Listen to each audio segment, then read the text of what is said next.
Hello friends, welcome to smile talk paramedical channel. Friends, JNM nursing applications ನೀವೆಲ್ಲ ಹಾಕಿದ್ದೀರಿ ಮತ್ತು document verification ಕೂಡ ನಡೀತಾ ಇದೆ, ಜೋರಾಗಿ ನಡೀತಾ ಇದೆ. ಸೊ ವಿದ್ಯಾರ್ಥಿಗಳಿಗೆ ಯಾರ ಒಂದು ಅಪ್ಲಿಕೇಶನ್ ಸರಿಯಾಗಿಲ್ಲ ಅವರಿಗೆ ರಿಜೆಕ್ಟ್ ಅಂತ ಕೂಡ ಮೆಸೇಜ್ ಬರ್ತಾ ಇದೆ. ಅವ್ರುಗಳಿಗೆ ಅಪ್ಲೋಡ್ ಮಾಡಲಿಕ್ಕೆ ಕೂಡ ಒಂದು ಟೈಮನ್ನು ಕೂಡ ಕೊಡ್ತಾ ಇದ್ದಾರೆ. ಓಕೆ, ಸೊ ಅದಕ್ಕೆ ಇದೇ ತಾರೀಕು ಅಂತ ನಿರ್ದಿಷ್ಟವಾಗಿ ಕೊಟ್ಟಿಲ್ಲ. ಯಾಕಂದರೆ ಆಪ್ಷನ್ ಇದನ್ನು document verification any time close ಆಗ್ಬೋದು.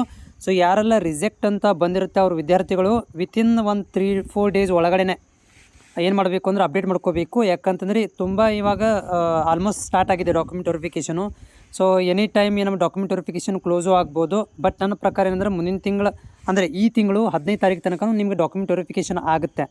ಓಕೆ, ಡಾಕ್ಯುಮೆಂಟ್ ವೆರಿಫಿಕೇಷನ್ ಮುಗಿದ ಮೇಲೆ ರಿಜೆಕ್ಟ್ ಆಗಿರುವಂಥ ಲಿಸ್ಟ್ಗಳನ್ನು ಬೇರೆ ಬಿಡ್ತಾರೆ, ಆಕ್ಸೆಪ್ಟ್ ಆಗಿರುವಂಥ ಲಿಸ್ಟ್ಗಳನ್ನು ಬೇರೆ ಬಿಡ್ತಾರೆ.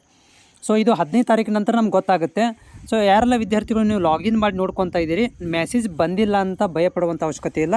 ಮೆಸೇಜ್ ಬಂದರೂ ಕೂಡ ಸೀಟ್ ಸಿಗುತ್ತೆ ಅಂತ ಗ್ಯಾರಂಟಿ ಇಲ್ಲ.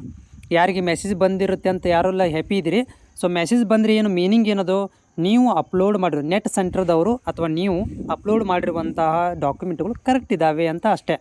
ಆದರೆ ಸೀಟ್ ಸಿಗುತ್ತೆ ಅಂತ ಇದು ಕನ್ಫರ್ಮೇಷನ್ ಮೆಸೇಜ್ ಅಲ್ಲದು, ಜಸ್ಟ್ ನಿಮ್ಮ ಡಾಕ್ಯುಮೆಂಟ್ ವೆರಿಫಿಕೇಷನ್ ಆಗಿದೆ ಅಂತ ಅಷ್ಟೇ. ಅದ್ರ ಕೆಳಗಡೆ ನಿಮಗೆ ಒಂದು ಏನು ತೋರಿಸುತ್ತೆ ಅಂತಂದರೆ ಯುವರ್ ಡಾಕ್ಯುಮೆಂಟ್ ನಾಟ್ ವೆರಿಫೈಡ್ ಅಂತ ಒಂದು ಲಿಂಕ್ ಬರ್ತಾ ಇದೆ ಅಂತ ನೀವು ಹೇಳ್ತಾ ಇದ್ದೀರಿ.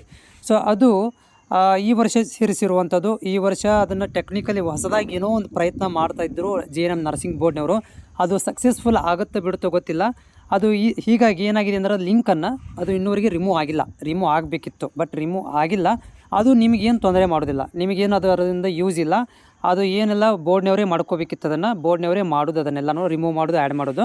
ಸೊ ಹೀಗಾಗಿ ನೀವು ಜಸ್ಟ್ ವೇಟ್ ಮಾಡಬೇಕಾಗತ್ತೆ. ಇನ್ನು 15 ತಾರೀಕು ತನಕ 15ನೇ ತಾರೀಕು ತನಕ ನೀವು ವೇಟ್ ಮಾಡಬೇಕಾಗತ್ತೆ. ಅಲ್ಲಿ ತನಕ ಯಾರಿಗೆಲ್ಲ ಮೆಸೇಜ್ ಬಂದಿಲ್ಲಲ್ಲ ಅಂಥ ವಿದ್ಯಾರ್ಥಿಗಳಿಗೆ ಮೆಸೇಜ್ ಬರ್ತವೆ. ಮೆಸೇಜ್ ಬರಲಿಲ್ಲ ಅಂದರೂ ಕೂಡ ನೀವು ಲಾಗಿನ್ ಮಾಡ್ಕೊಳ್ರಿ. ಅಲ್ಲಿ ಅಪ್ರೂವ್ಡ್ ಅಂತ ಇದ್ದರೆ ನೆಮ್ಮದಿಯಾಗಿರಿ. ಅಪ್ರೂವ್ಡ್ ಅಂತ ಬಂದ ಮೇಲೆ ನಿಮಗೆ ಏನಾಗುತ್ತೆ ಅಂದರೆ ನಿಮ್ಮದು ಆಕ್ಸೆಪ್ಟ್ ಆಗಿದೆ ಅಂತ ಅರ್ಥ ಅಷ್ಟೇ.